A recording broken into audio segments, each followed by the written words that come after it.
Assalamualaikum warahmatullahi wabarakatuh. Innal hamdalillahi nahmaduhu wa nasta'inuhu wa nastaghfiruh. Na'udzu billahi min syururi anfusina wa min sayyiati a'malina. May yahdihillahu fahuwal muhtad wa may yudlil falan tajida lahu waliyyan mursyida. Asyhadu an la ilaha illallah wahdahu la syarikalah wa asyhadu anna Muhammadan abduhu wa rasuluh.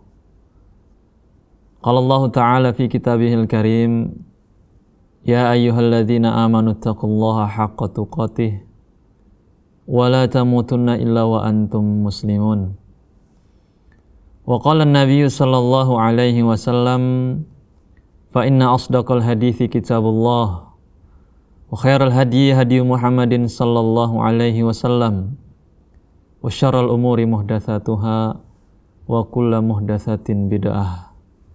Kaum muslimin wal muslimat, al musyahidin wal musyahidat, pemirsa, pemerhati Salam TV, sahabat keluarga muslim dimanapun berada, kembali kita berjumpa melanjutkan program kajian kita masih dalam pembahasan daripada kitab Syarah Al-Qawaid Al-Midha'ah bimadhabi ahli sunnati wal jamaah yang ditulis oleh Fadilatu Asy-Syaikh Walid bin Rashid Sa'idan hafizahullahu ta'ala, satu kitab yang mengkaji prinsip-prinsip akidah Ahlus Sunnah wal Jamaah.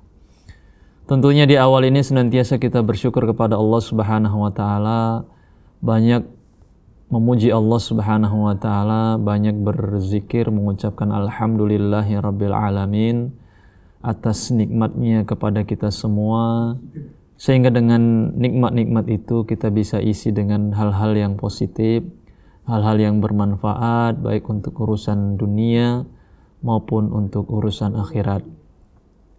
Maka senantiasa kita memuji Allah Subhanahu wa ta'ala agar kiranya nikmat-nikmat ini terus bersama kita, terus langgeng bersama kita. Amin ya rabbal alamin.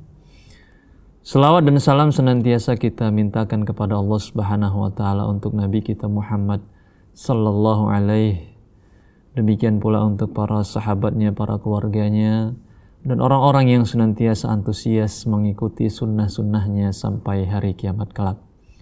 Semoga kita menjadi umat yang senantiasa bersemangat mempelajari agama Islam, mempelajari sunnah-sunnah Nabi, mempelajari akidah, mempelajari tauhid sampai hari kiamat kelak. Amin ya rabbal alamin.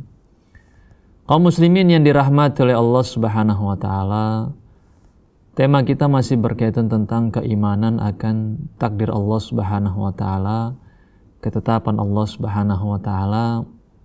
Penulis membawakan satu kaidah, yaitu yajuz al-ihtijaju bil qadari fil masaibi lal ma'aibi. Bahwa boleh seseorang berhujjah dengan takdir atas maksiat atau atas musibah yang dia dapatkan, akan tetapi tidak boleh berhujjah dengan takdir atas maksiat yang dia lakukan. Ini kaidah yang dibawakan oleh penulis, bahwa berhujjah ketika turun musibah, turun bala, turun ujian, kemudian seseorang mengatakan ini takdir Allah, ini ketentuan Allah, maka itu suatu yang boleh, bahkan suatu yang disyariatkan. Ketika kita mendapatkan suatu yang kita tidak sukai, kita mengatakan qaddarallah wa ma syaa fa'al. Ini sudah ditakdirkan oleh Allah, Allah melakukan apa yang Allah kehendaki. Karena seseorang mendapatkan suatu yang tidak sukai, maka dia segera menyandarkan bahwa itu semua merupakan ketentuan Allah Subhanahu wa ta'ala. Yang terlarang itu ketika dia berhujjah, berdalil dengan takdir Allah atas maksiat yang masih dia lakukan. Seakan-akan dia berhujjah dengan takdir itu untuk membenarkan perbuatannya, membenarkan maksiatnya. Maka inilah yang tidak diperbolehkan. Berhujjah, berdalil dengan takdir Allah atas maksiat yang masih dia kerjakan. Adapun maksiat yang dulu pernah dia lakukan, kemudian dia tinggalkan dan dia bertobat kepada Allah, dan dia sudah lama tinggalkan kemaksiatan tersebut, kemudian dia berdalil dengan takdir, maka itu tidaklah mengapa. Misalnya seseorang telah lama misalnya melakukan kemaksiatan, atau misalnya kita contohkanlah merokok misalnya dia. Ini suatu yang dilarang di dalam agama Islam karena merusak badan, merusak harta, dan seterusnya. Kemudian dia berhenti dari merokok. Setahun, 2 tahun, 3 tahun, 5 tahun. Berhenti dia, sudah tidak lagi merokok. Kemudian ditanya kepada, kenapa engkau berhenti? Kemudian dia mengatakan, itu sudah ditakdirkan oleh Allah Subhanahu wa Ta'ala, dan saya sudah meninggalkannya. Saya bertobat kepada Allah. Yang demikian itu diperbolehkan. Yang terlarang ketika dia masih melakukan kemaksiatan, dia belum bertobat, dia belum tinggalkan hal tersebut. Kemudian dia mengatakan, ini kan sudah ditakdirkan oleh Allah. Saya melakukan ini kan ini atas kehendak Allah. Ya, saya misalnya bekerja di tempat riba, ini kan ketentuan Allah. Tempat saya kerja di sini kan udah ditakdirkan oleh Allah. Dia belum meninggalkan kemaksiatan itu, belum meninggalkan dosa itu. Kemudian dia berhujjah, berdalil dengan takdir Allah Subhanahu wa Ta'ala, ini yang terlarang. Ya. Penulis mengatakan di sini ada kurang lebih 10 sudut pandang kenapa itu terlarang. Ya, berhujjah, berdalil dengan takdir terhadap maksiat yang masih dijalankan, yang masih dilakukan. Ada 10 pandangan. Yang pertama, annal Qur'ana abtala hadhil hujjah ghayatal ibtal wa lam ya'tabirha syai'an. Bahwa Al-Qur'anul Karim telah membatalkan hujjah seperti ini. Hujjah dengan takdir akan maksiat yang dilakukan. Ya, Al-Quran tidak menerima hal tersebut, mengabarkan bahwa itu adalah suatu yang tidak benar. Allah Subhanahu wa Ta'ala berfirman, menceritakan keadaan orang-orang musyrik. Ya, mereka mengatakan, sayaqulul ladzina asyraku law sya'allahu ma asyrakna wala abauna wala harramna min syai'. Mereka mengatakan, orang-orang musyrik, kalaulah Allah menghendaki, pasti kami tidak akan melakukan perbuatan kesyirikan. Tidak juga nenek moyang kami. Kami tidak akan mengharamkan sesuatu. Jadi mereka berdalil dengan takdir Allah. Akan tetapi di ayat ini Allah tidak benarkan hal tersebut. Ya. Allah katakan, kadzalika kadzdzabal ladzina min qablihim hatta dzaqu ba'sana. Demikianlah telah berdusta orang-orang sebelum mereka sampai mereka merasakan siksa kami. Ya, jadi ini merupakan bentuk kedustaan. Ya, tidak dibenarkan. Di dalam ayat yang lain Allah Subhanahu wa Ta'ala berfirman, wa qala alladziina asyraku law sya'allahu ma 'abadna min dunihi min syai'. Ya.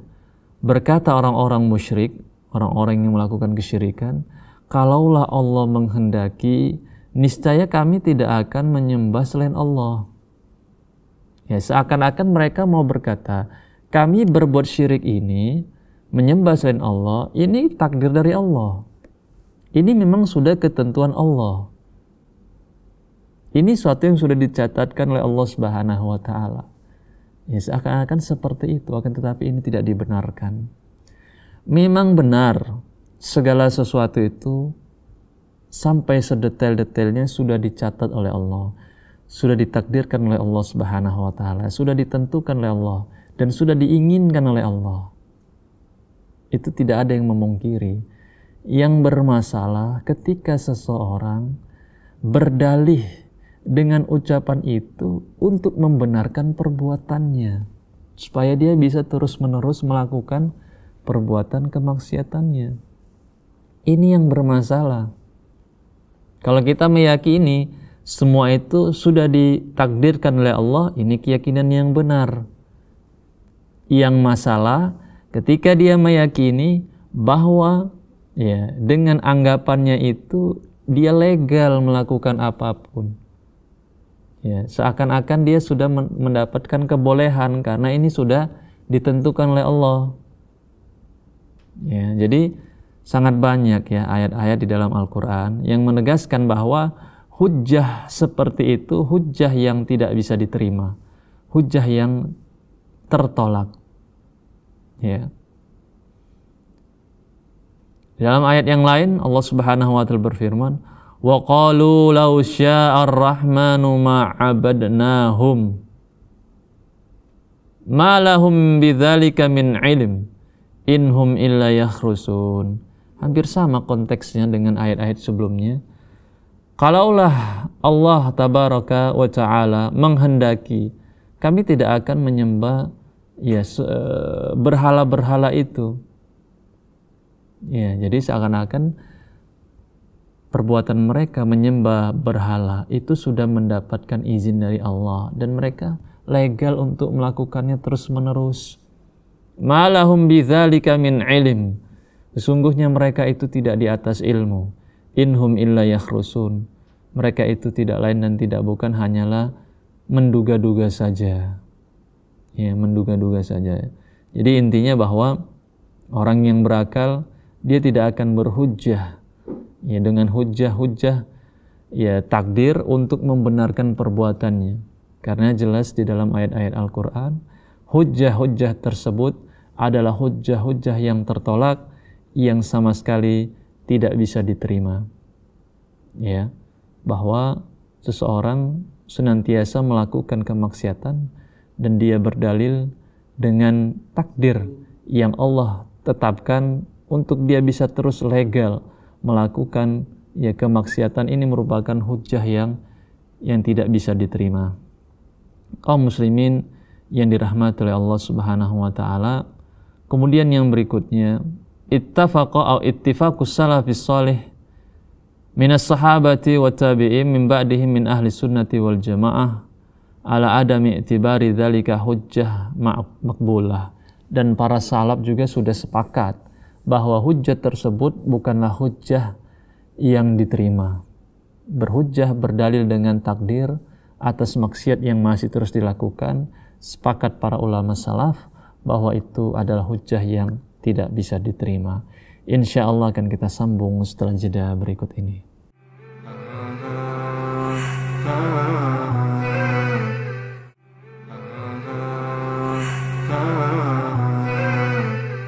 Alhamdulillah wassalatu wassalamu ala rasulillahi amma ba'du.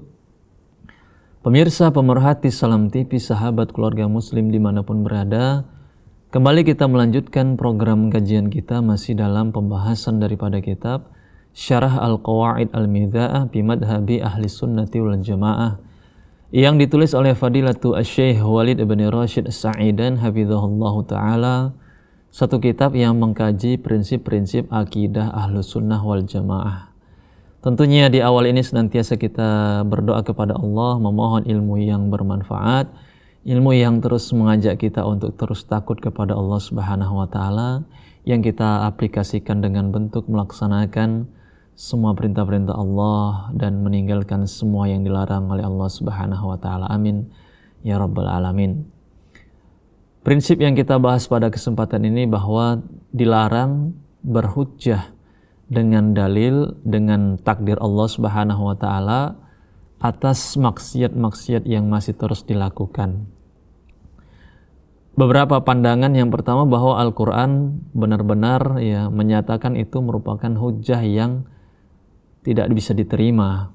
Ya, kemudian yang berikutnya bahwa para salaf sama sekali tidak pernah menganggap hujjah itu hujjah yang benar. Ya, tidak pernah diriwayatkan bahwa berhujjah dengan takdir atas maksiat yang masih dilakukan seseorang itu boleh. Ya, belum ada riwayat akan hal tersebut, dan ini sepakat para ulama. Kemudian yang berikutnya, yang ketiga, annal adillata minal kitabi wa sunnah qad dallat ad-dilalatal qati'ah as-sarihah ala anna hujjatallahi ala ibadihi qad qamat bi irsalir rusuli wa inzalil kutub. Ya. Bahwa hujjah Allah Subhanahu wa taala sudah tegak kepada hamba-hamba Allah Subhanahu wa taala tatkala Allah sudah mengutus para rasul dan Allah telah menurunkan kitab-kitab. Ya. Artinya apa? Tatkala Allah Subhanahu wa taala sudah mengutus rasul-rasul, bersamaan dengan itu mereka membawa kitab-kitab. Sudah tidak ada lagi alasan manusia untuk dia bisa meminta uzur sehingga dia tidak dibalas, tidak disiksa. Sudah tidak bisa manusia mengatakan aku tidak beramal karena aku tidak mengetahui apa-apa. Sudah tidak bisa manusia meminta uzur. Karena apa? Karena Allah sudah mengutus di setiap umat itu rasul-rasul. Bersamaan dengan itu Allah turunkan kitab-kitab sebagai petunjuk yang menjelaskan mana jalan yang benar, mana jalan yang keliru, mana jalan menuju surga, mana jalan menuju neraka. Ya, maka sudah tegak hujjah. Ya, artinya masing-masing tinggal mempertanggungjawabkan perbuatannya nanti di hadapan Allah Subhanahu wa taala. Sudah tidak bisa manusia mengatakan saya tidak mengetahui apa-apa, saya tidak mendengarkan dakwah. Ya, saya tidak mengetahui apa itu Islam, saya tidak mengetahui apa itu Al-Qur'an. Apalagi hari ini di zaman serba canggih, semua orang bisa belajar. Ya, sekalipun dia berada di dalam rumahnya, dia bisa belajar, bisa mendengarkan kalimat-kalimat dari para ulama, dari para asatidzah. Apalagi kalau dia mau keluar itu tentu lebih baik menuju majelis-majelis ilmu, mendatangi masjid-masjid, mendatangi para ulama, belajar langsung. Ya, sudah tidak ada lagi hujjah untuk manusia beralasan supaya dia dimaafkan dari kelalaiannya, dari kemaksiatannya. Sudah tidak ada, karena Allah sudah tunaikan semua. Sudah Allah utus rasul-rasul, sudah Allah turunkan kitab-kitab. Tinggallah manusia mengamalkan sesuai dari perintah Rasul, sesuai yang ada di dalam kitab-kitab tersebut. Allah Subhanahu wa taala berfirman, "Rusulan mubasysyirina wa mundzirin li'alla yakuna lin-nasi 'ala Allahi hujjatun ba'dar rusul." Rasul-rasul yang diutus merupakan pemberi kabar gembira sekaligus pemberi peringatan. Kabar gembira bagi orang-orang yang taat, ada surga Allah. Peringatan bagi orang-orang yang melakukan maksiat, ada neraka, ada siksa. Itu suatu yang pasti. Ya, suatu yang pasti bahwa orang yang saleh, orang yang berbuat kebaikan, berbuat ketaatan akan mendapatkan kebaikan, akan mendapatkan nikmat. Sebaliknya orang yang berbuat durhaka, berbuat maksiat, pasti dia akan mendapatkan siksa Allah Subhanahu wa taala.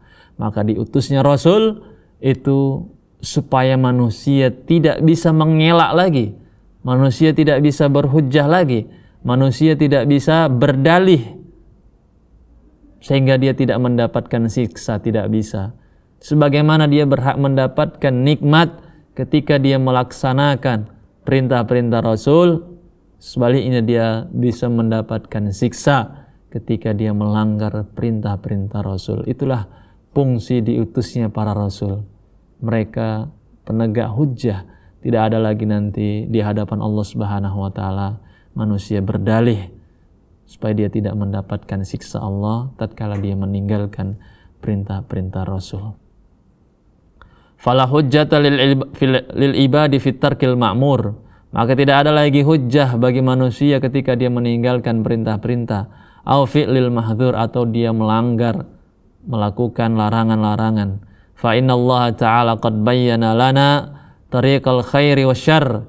Karena Allah telah menjelaskan kepada kita melalui rasul-rasulnya jalan kebaikan dan jalan keburukan. Fal hujjatu qad qamat. Maka hujjah telah tegak. Ya. tinggal setiap manusia mempertanggungjawabkan apa yang dia lakukan. Ya. Kemudian yang berikutnya, annal ihtijaja bil qadari law kana hujjah maqbula la adda dzalika ila ibtal syara'i. Bahwa ketika berhujjah dengan takdir akan maksiat yang dilakukan seseorang itu suatu yang diperbolehkan, suatu yang diterima, ini akan mengakibatkan bentuk pembatalan akan syariat-syariat Allah. Karena apa? Ketika seseorang diperbolehkan berhujjah dengan takdir untuk melakukan kemaksiatan, maka akan banyak manusia, dia akan meninggalkan perintah-perintah Allah. Dan dia berdalil, ini kan sudah ditakdirkan oleh Allah. Aku meninggalkan sholat ya karena ini takdir Allah. Aku makan harta riba ya karena ini takdir Allah. Aku tidak berpuasa, ya ini kan tidak keluar dari takdir Allah. Kalau itu suatu yang diperbolehkan, akan banyak syariat-syariat ini yang hancur.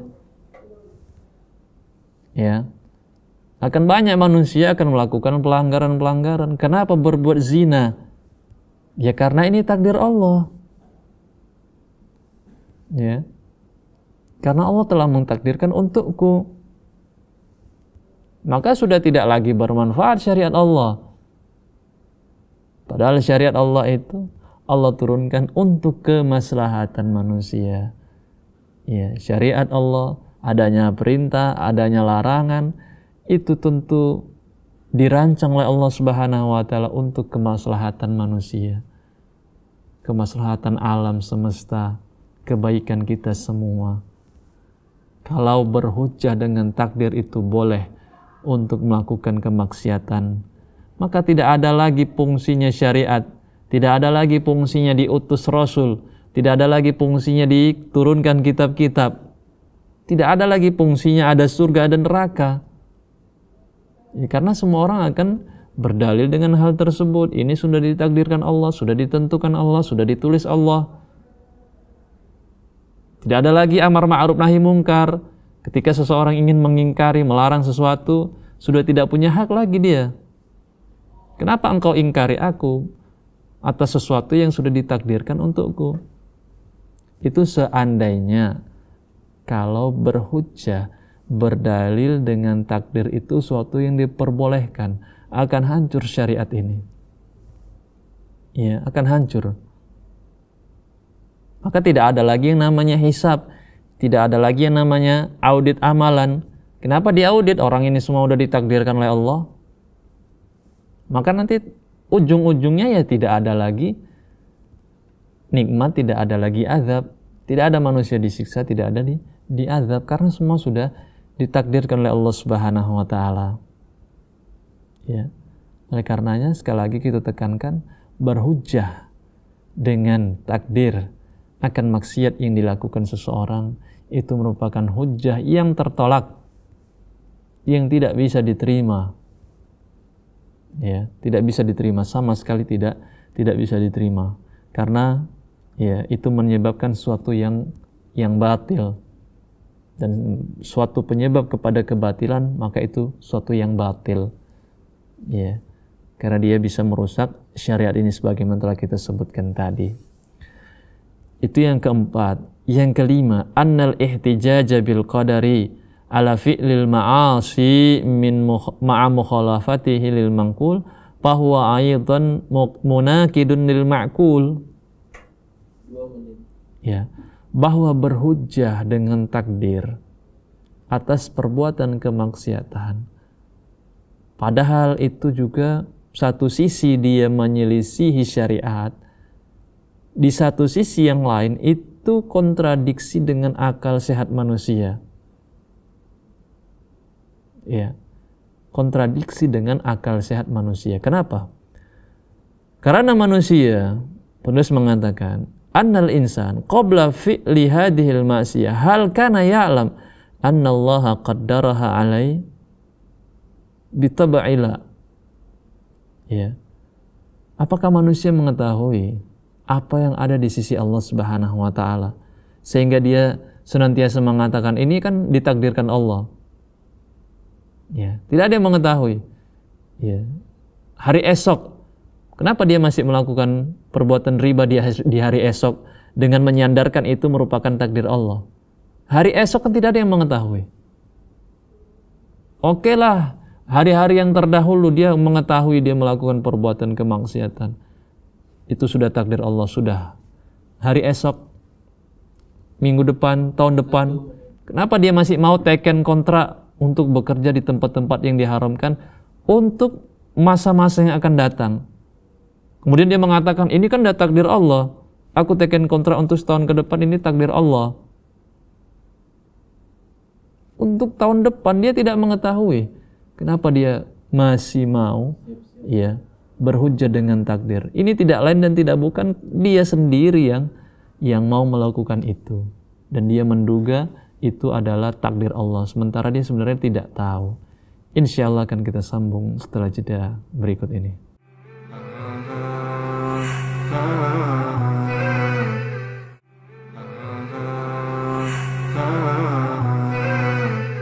Alhamdulillah wassalatu wassalamu ala rasulillahi amma ba'du. Pemirsa, pemerhati Salam TV, sahabat keluarga muslim dimanapun berada, kembali kita melanjutkan program kajian kita masih dalam pembahasan daripada kitab Syarah Al-Qawaid Al-Midha'ah bimadhabi ahli sunnati wal jamaah yang ditulis oleh Fadilatu Asy-Syaikh Walid bin Rashid Sa'idan hafizahullahu ta'ala, satu kitab yang mengkaji prinsip-prinsip akidah Ahlus Sunnah wal Jamaah.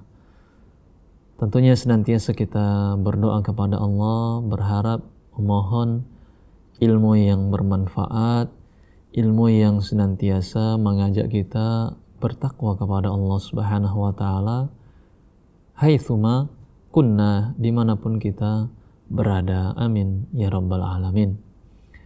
Masih kita dalam satu prinsip bahwa manusia dilarang berhujjah, berdalil dengan takdir Allah atas maksiat yang dia lakukan untuk membenarkan maksiatnya, sehingga dia terus-menerus di atas kemaksiatan tersebut. Ya, itu suatu yang tidak diperbolehkan. Kita garis bawahi bahwa benar segala sesuatu itu ditakdirkan Allah, sampai pun perbuatan kita. Ya, perbuatan kita Allah yang mentakdirkan, Allah yang menciptakan. Itu tidak ada yang ragu. Yang bermasalah ketika manusia menjadikan itu dalil untuk membenarkan perbuatannya, untuk melegalkan kemaksiatannya. Ya, apalagi terhadap hal yang akan datang, yang manusia tidak mengetahui, tidak pernah mengintip apa yang ada di sisi Allah, apa yang Allah takdirkan. Esok hari, tidak ada yang mengetahui manusia keadaannya bagaimana, apa yang dicatat oleh Allah dari rizkinya.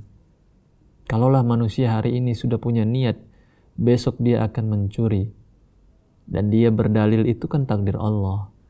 Bagaimana dia mengetahui itu takdir Allah, sementara dia belum melihat apa yang di sisi Allah?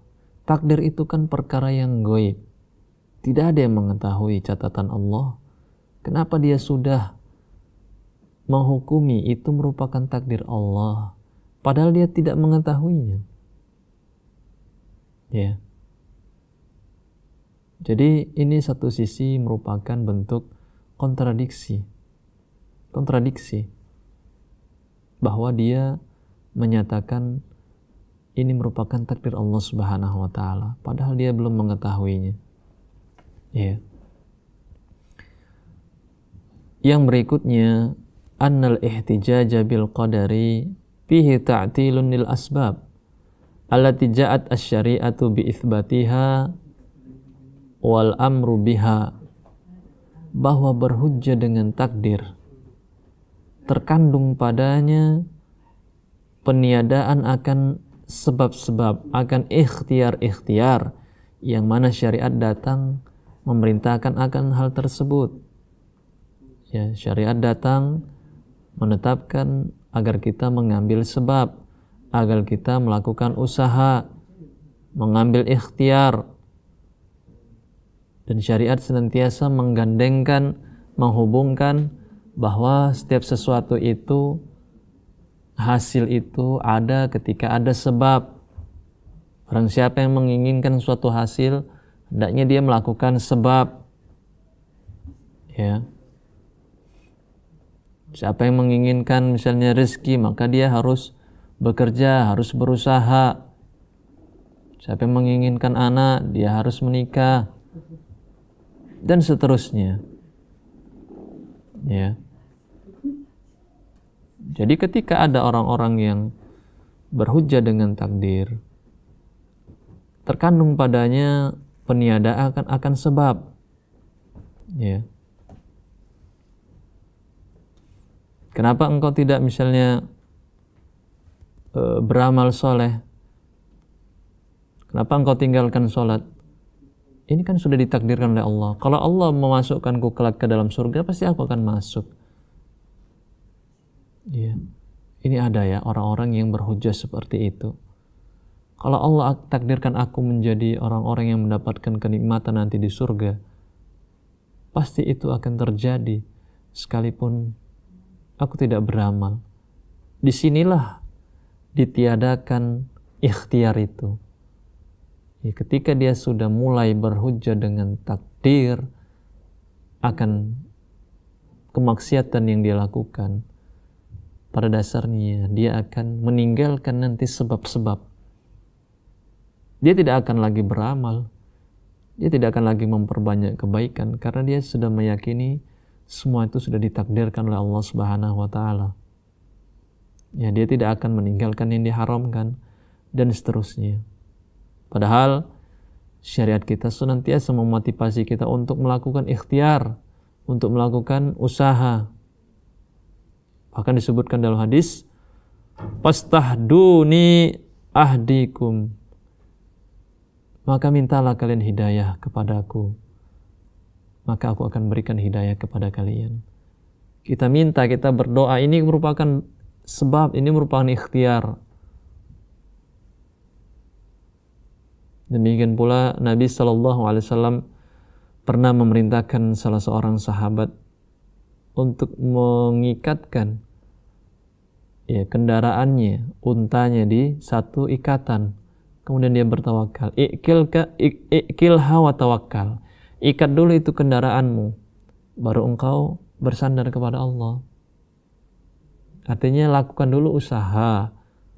Ya, ambil dulu sebab, baru kita berserah diri kepada Allah Subhanahu wa Ta'ala. Itu untuk urusan dunia. Demikian pula untuk urusan akhirat. Ketika kita ingin surga Allah, ya, bukan hanya bertawakal, bukan hanya bersandar akan takdir Allah. Ya, kita berbaik sangka kepada Allah. Semoga Allah jadikan kita golongan orang-orang yang menjadi penghuni surga. Akan tetapi itu tidak cukup. Kita harus mengambil ikhtiar, kita harus mengambil usaha. Apa usahanya? Ia beramal saleh, melakukan kebaikan, dan meninggalkan yang dilarang. Ya. Tapi kalau seseorang sudah mulai dia berhujjah dengan takdir, dia akan meninggalkan itu semua sebab-sebab.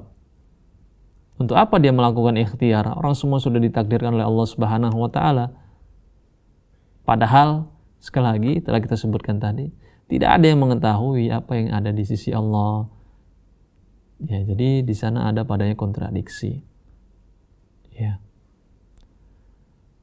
Kemudian yang berikutnya, annal abda ma'murun bil imani bil qadari wattiba'is syari'ati bi fi'lil ma'muri wajtinabil mahdzur. Ya. Bahwa setiap hamba itu diperintahkan untuk beriman akan takdir Allah dan mengikuti syariat Allah Subhanahu wa Ta'ala dengan melaksanakan perintah-perintah dan meninggalkan larangan-larangan. Fala tanaqudun bainal qadari wasyara'. Maka tidak ada silang ataupun kontradiksi antara takdir dengan syariat. Fal muhtajju bil qadari ala tarkil ma'mur aw fi'lil mahdzur huwa fi haqiqatihi mu'min biwujudi tanaqud baina qadarillahi wa syar'ihi.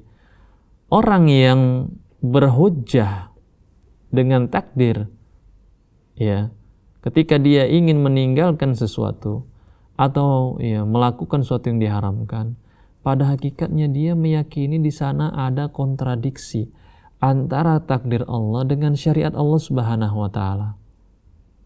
Tentu ini merupakan celaan terbesar ya akan ilmu Allah dan hikmah Allah Subhanahu wa taala. Ya. Bal yajibu 'alaika an ta'lam anna man lam yu'min bisyar'i fa innahu mukadzibun bil qadari li'anna syar'allahi min jumlati qadarihi. Bahkan kita harus meyakini bahwa orang-orang yang tidak beriman dengan syariat pada dasarnya dia telah mendustakan takdir Allah. Ya, karena syariat Allah Subhanahu wa taala itu bagian dari takdir Allah Subhanahu wa taala. Demikian pula siapa yang tidak beriman akan takdir Allah Subhanahu wa taala, di satu sisi dia sudah mendustakan syariat. Ya, sudah mendustakan syariat Allah Subhanahu wa taala. Yang berikutnya, annal ibad mutalabuna bin nadhari fima umiru bihi fayaf'alunahu wa fima nuhu anhu fayatrukunahu. Ini poin cukup penting, bahwa manusia, hamba-hamba itu mereka dituntut untuk memperhatikan apa yang diperintahkan untuknya sehingga dia pun melaksanakan. Ya, demikian pula dituntut untuk memperhatikan apa yang dilarang sehingga dia pun tinggalkan. Ya. Dan kelak kita akan ditanya oleh Allah Subhanahu wa taala pada hari kiamat tentang hal tersebut, tentang perintah Allah dan larangan Allah. Sudahkah perintah Allah itu kita laksanakan? Dan sudahkah larangan-larangan Allah itu sudah kita tinggalkan atau belum? Kita tidak diperintahkan untuk ya memperhatikan apa yang Allah takdirkan, apa yang dicatat oleh Allah. Ya. Karena apa? Karena pada dasarnya takdir Allah Subhanahu wa taala itu adalah perkara yang gaib.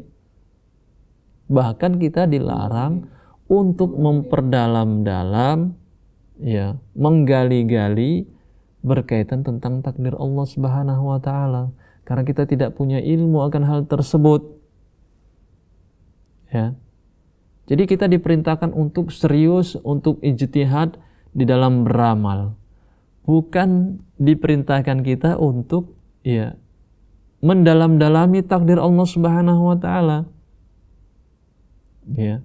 Itu adalah suatu yang keliru. Yang diperintahkan dari kita adalah bagaimana setiap perintah-perintah Allah itu maksimal kita lakukan, maksimal kita kerjakan. Demikian pula larangan-larangan Allah itu maksimal kita tinggalkan. Sudah itu saja. Kita tidak usah mengait-ngaitkan ini takdir Allah atau tidak dan seterusnya. Kita tidak diperintahkan untuk itu. Yang diperintahkan kita itu menjalankan perintah Allah dan meninggalkan larangan-larangan Allah Subhanahu wa taala. Kiranya demikian pembahasan kita pada kesempatan ini. Semoga apa yang kita sampaikan ini membekas pada diri kita, memberikan ilmu yang bermanfaat, ilmu yang terus bisa kita laksanakan di kehidupan kita masing-masing. Kiranya demikian yang bisa kita sampaikan. Wa akhiru da'wana alhamdulillahi rabbil alamin. Assalamualaikum warahmatullahi wabarakatuh.